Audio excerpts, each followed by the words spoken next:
ಈ ಟ್ಯಾಟೂ ಹಾಕೊಂಡಿರುವಂತವ್ರು ಬರ್ತಾರೆ.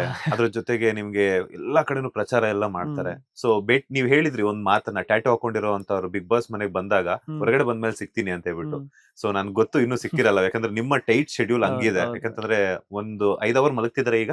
ಇಲ್ಲ 5 ಅವರ್ ಇಲ್ಲ, ನಾನು ಒಂದ್ ಕಣ್ ನೋಡ್ರೆ ಗೊತ್ತಾಯ್ತು ನಿಮ್ಗೆ, 3-4 ಅವರ್ 3-4 ಅವರ್ ಆ ಟ್ರಾವೆಲಿಂಗ್ ಅಲ್ಲೇ ಸ್ವಲ್ಪ ಮಲಿಕೊಂತೀರಾ. ಅಷ್ಟೇ ಅಷ್ಟೇ. ಸೊ ಯಾವಾಗ ಭೇಟಿ ಆಗ್ಬೇಕು ಅಂತ ಅನ್ಕೊಂಡಿದ್ರ?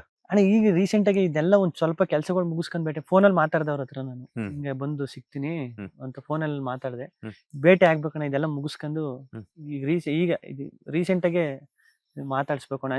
ಅಂದ್ರೆ ಅಷ್ಟೊಂದು ನಾನು ಅವ್ರ ಒಳಗಡೆ ಬಂದಾಗ ಹ್ಮ್ ಅವ್ರು ನೋಡ್ಬಿಟ್ಟು ನನಗೆ ಹೆಂಗ ಮಾತೆ ನೀವು ಅದ್ರ ಬೇಕಾದ್ರೆ ನೋಡಿ, ಹ್ಮ್ ಎಪಿಸೋಡ್ ಮಾತೇ ಆಡಿಲ್ಲ ನಾನು ಹ್ಮ್ ಜಾಸ್ತಿ. ಹ್ಮ್ ಅದ್ ನೋಡ್ಬಿಟ್ಟು ಹಂಗೆ ನಿಂತ್ಬಿಟ್ಟೆ. ಹ್ಮ್ ಸಖತ್ ಎಮೋಷನ್ ಮೂಮೆಂಟ್ ಅದು.